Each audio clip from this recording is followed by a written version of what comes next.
my name is Keanu Dominado, and I'm a recent graduate of Rizal TAP. And so basically, hold on, sige. How long have I been doing racing simulation? Well, ever since I was a little boy, I started racing simulation as early as Gran Turismo 1. And till this day, I still play Gran Turismo Sport as a more updated racing simulator. And of course, my preferred racing simulator of choice is Dirt Rally 2. And next up is, how would I convince someone to get someone into racing simulation? Well, here's the thing. We love to drive, right? All my friends who are in the racing world, they all share one quality, which is they love how to drive, right?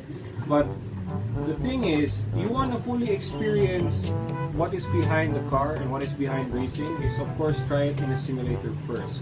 Why do I say that? It's because one, it's cheaper, and two, there are no biggest accidents in a simulation aside from just money out for racing rigs and for racing wheels as a game, and for the console or the PC that you're gonna use, right? So that is a cheapest entry you can ever have to the racing world, because there are two avenues that you can target. It's either esports or actual racing. Because one example here in the Philippines is that you can try it for Toge Battle, that's one, and for the second is Autocross, the Philippine Autocross Championship Series. And next up is, do you believe that racing sims are the future of the racing world? Definitely, yes it is. There are rising esports leagues around the world now that are taking the world by storm, right? And this can relate to other games such as Hearthstone, Dota 2, League of Legends, and of course, Gran Turismo, right? Because I remember back in the day, as early as 2016, there was this group called Nissan GT Academy. And one regret is that I wasn't able to join because I chose my academics over racing simulation, right? But if I were to do it all over again back in the past, I would take a chance, because that is every gamer's dream, actually. Even if you don't reach the full stage, but at least you get to experience it, wow, that's something great for your resume. Because people in the racing world, especially here in the country, is that they look at your experience, because they won't just hire anyone who just knows how to drive.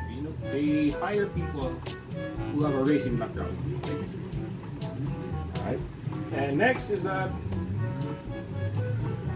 are you leaning more on esports or actual racing? Well, that is a very complex question for me. It's because, for one, I compete in actual racing, because my racing discipline by choice is the Philippine Rallycross Series and the Philippine Autocross Championship Series.